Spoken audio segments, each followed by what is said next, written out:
नमस्कार देवियों सज्जनों, मैं अहमद हुसैन आप सबका स्वागत करता हूं, खैर मकदम करता हूं मैं अपने इस प्रोग्राम में जिसका नाम है घंटा। मुझे भी नहीं पता क्या नाम है भाई, सीधी सी बात बताओ। रात का बज रहा है इस वक्त 1:30 और मुझे नहीं पता कि मैं क्या करने जा रहा हूं। पर मैं अभी एक नज्म पढ़ रहा था जो मेरी ही किताब, मतलब मैंने जो खरीदी है उस किताब में थी। देखिए इतनी देर से मैं बोल रहा हूँ लेकिन मुझे पता नहीं कि रिकॉर्डिंग लगी कि नहीं लगी। इसका मतलब है कि रात बज चुकी है और आजकल मेरा पूरा दिन जो है वो कहीं और बीतता है, तो इस वजह से मैं रात में ही सारे काम करता हूँ। तो चलिए रिकॉर्डिंग लगा लेता हूँ। तो अब जो आप लोग मेरी आवाज़ सुन रहे हैं वो थोड़ा सा वॉल्यूम बढ़ा लेता हूँ। अब जो आप लोग मेरी आवाज़ सुन रहे हैं वो रोड के प्रोकास्टर माइक्रोफोन से है और उसको मैं सिग्नल इसका दे रहा हूँ अपने फोकस राइट 2i2 के अंदर एंड फिर उसके बाद में मैं इसको प्रोसेस कर रहा हूँ। इस साउंड को थोड़ा सा रिवर्ब मैंने इसके अंदर यूज़ किया है, थोड़ा सा डिले मैंने यूज़ किया है और मैं एक नज़्म आप लोगों के सामने पढ़ने जा रहा हूँ जो मैंने भी नहीं पढ़ी थी। मेरे पास एक किताब है, उसके अंदर ये नज़्म थी। पता नहीं कैसे मुझसे मिस हो गई और मुझे सच बात बताऊं, मुझे बिल्कुल भी नहीं अंदाज़ा ये नज़्म क्या कह रही है। मुझे बिल्कुल भी नहीं अंदाज़ा कि इसके अल्फाज क्या कहना चाह रहे हैं, लेकिन एक फ़्लो है इसके अंदर। एक ये नज़्म एक्चुअली पढ़ी या कहीं किसी और तरीके से गई होगी, मुझे एग्जैक्टली पता नहीं है। पर थोड़ा सा वॉल्यूम और बढ़ा लेता हूँ मैं। और इस वक्त मेरा जो वॉल्यूम है ये है रोड के प्रोकास्टर से फोकस राइट 2i2 के अंदर जो इस वक्त वॉल्यूम है ये है तकरीबन 55% के आसपास, 55 के आसपास। तो चलिए मैं अब इस नज़्म को शुरू करता हूँ और इसमें कुछ अल्फाज ऐसे हैं और मैंने देखी किस तरीके से इसको एक वे देने की एक नई दिशा तो नहीं, पढ़ने का एक तरीका क्या होगा। थोड़ा सा इसको फास्ट में रखूँगा, थोड़ा सा इसको मैं अपने तरीके से उसको पढ़ने की कोशिश करता हूँ। इस नज़्म का नाम है रक्स। रक्स रक्स राशिद उपनाम जिनका है नूर मोहम्मद, जो जिनकी नज़्म है वो है। जन्म उनका 1910 पंजाब में हुआ था और इंतकाल इनका 1975 लंदन में हुआ था, यानी कि तकरीबन 65 साल के थे ये जब इनका इंतकाल हुआ था। मुझे बिल्कुल भी नहीं पता इस नज़्म के मायने क्या हैं, बट लफ्ज़ मुझे अच्छी लगी इसलिए मैं पढ़ रहा। ऐ मेरी हमरक्स मुझको थाम ले, ऐ मेरी हमरक्स मुझको थाम ले, जिंदगी से भाग कर आया हूं मैं, डर से लर्जा हूं कहीं ऐसा ना हो रक्स गह के चोर दरवाजे से आकर जिंदगी ढूंढ ले मुझको, निशा पा ले मेरा और जुर्मे ऐश करते देख ले। ऐ मेरी हमरक्स मुझको थाम ले। रक्स की ये गर्दिशें एक मुहब्बम आसियां के दौर है, कैसी सरगर्मी से गम को रौंता जाता हूं मैं, जी मैं कहता हूं कि हां रक्स गह मुझको। रक्स की ये गर्दिशें एक मुहब्बम आसियां के दौर है, कैसी सरगर्मी से गम को रौंता जाता हूं मैं, जी मैं कहता हूं कि हां रक्स गह मुझको जिंदगी के झांकने से पेशतर कुल्फतों का संगरेजा एक भी रहने ना पाए। अह मेरी हमरक्स मुझको थाम ले, जिंदगी मेरे लिए खूनी भेड़िए से कम नहीं। ए हसीनो अजनबी औरत उसी के डर से मैं। अभी आगे का हो रहा हूं लम्हा लम्हा, हो रहा हूं लम्हा लम्हा, हो रहा हूं लम्हा लम्हा, हो रहा हूं लम्हा लम्हा और भी तेरे करीब, जानता हूं मेरी जान भी नहीं, तुझसे मिलने का फिर इम्का भी नहीं, तू मेरी उन आरजुओं की मगर तमसील है जो रही मुझसे गुरेजा आज तक। ऐ मेरी हमरक्स मुझको थाम ले, ऐ मेरी हमरक्स मुझको थाम ले, अहले पारीना का मैं इंसान नहीं, बंदगी से इस दरो दीवार की हो चुकी ख्वाहिशें बेसोजो रंगो नातुआ, जिससे तेरे लिपट सकता तो हूं जिंदगी पर मैं झपट सकता नहीं, इसलिए अब थाम ले। ऐ हसीनो अजनबी औरत मुझे थाम ले, ऐ हसीनो अजनबी औरत मुझे थाम ले। अब या तो इस किताब में नज़्म गलत लिखी गई है, मुझको भी एग्जैक्टली मालूम नहीं, या भाई ये हो सकता है कि मैं पढ़ नहीं पाया।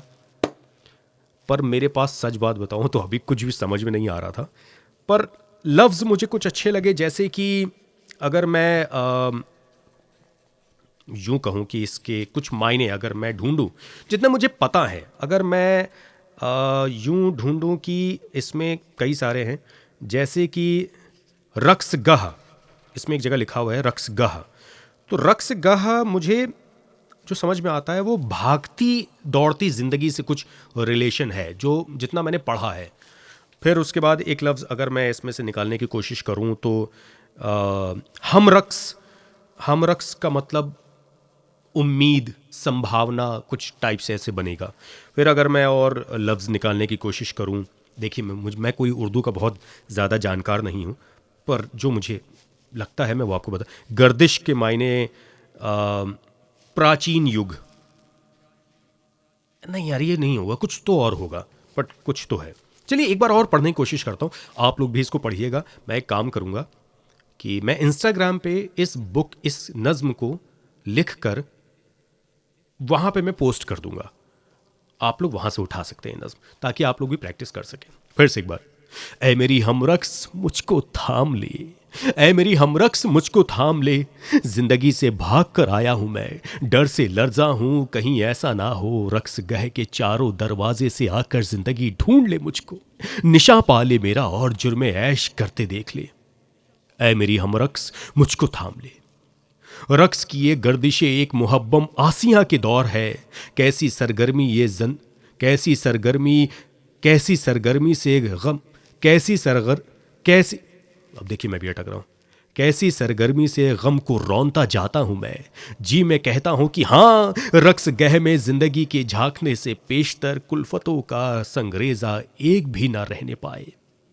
ऐ मेरी हमरक्स मुझको थाम ले, ऐ मेरी हमरक्स मुझको थाम ले, जिंदगी मेरे लिए एक खूनी भेड़िए से कम नहीं, जिंदगी मेरे लिए एक खूनी भेड़िए से कम नहीं, ऐ हसीनो अजनबी औरत उसी के डर से मैं हो रहा हूं लम्हा लम्हा और भी तेरे करीब, जानता हूं तेरी मेरी जान भी नहीं, तुझसे मिलने का फिर इम्कान भी नहीं, तू मेरी उन आरजुओं की मगर तमहील है जो रही मुझसे गुरेजा आज तक।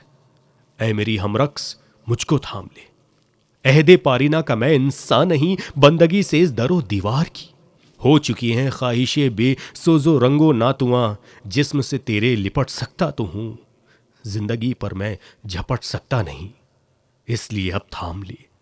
ऐ हसीनो अजनबी औरत मुझे थाम ले, ऐ हसीनो अजनबी औरत मुझे थाम ले। पता नहीं, मुझे 100% यकीन हो रहा है कि इस कुछ तो गलत लिखा हुआ है इसके अंदर, तो होता है कभी कभी।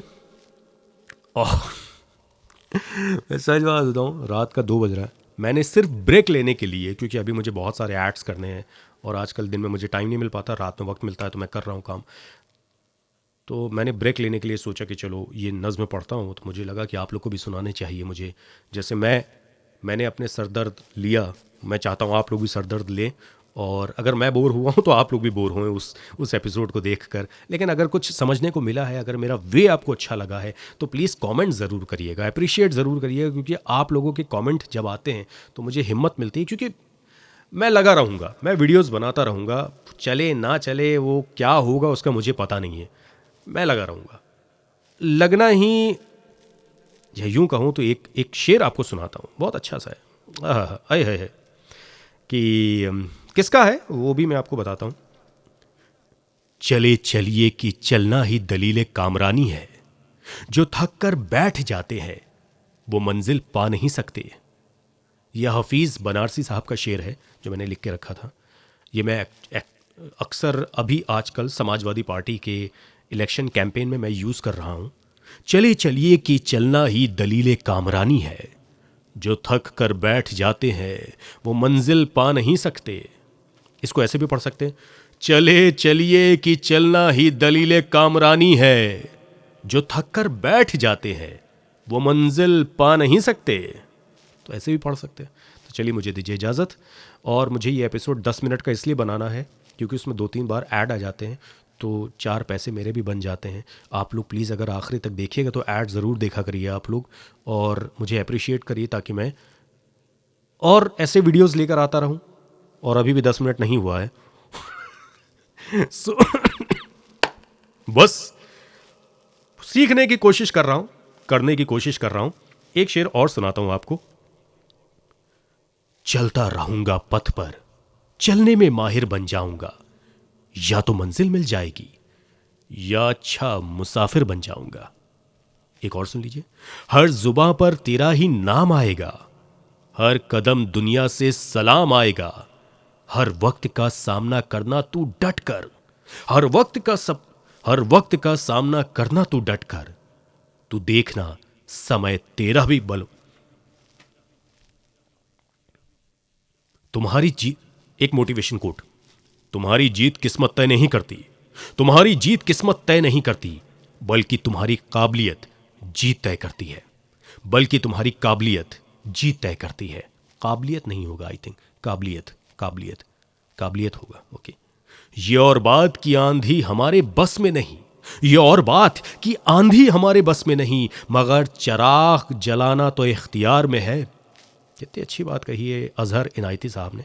अब पता नहीं है भी कि नहीं, अब तो इंतकाल भी हो सकता, हो गया उनका। चलिए मुझे दीजिए इजाज़त, खुदा हाफिज़, बाय बाय।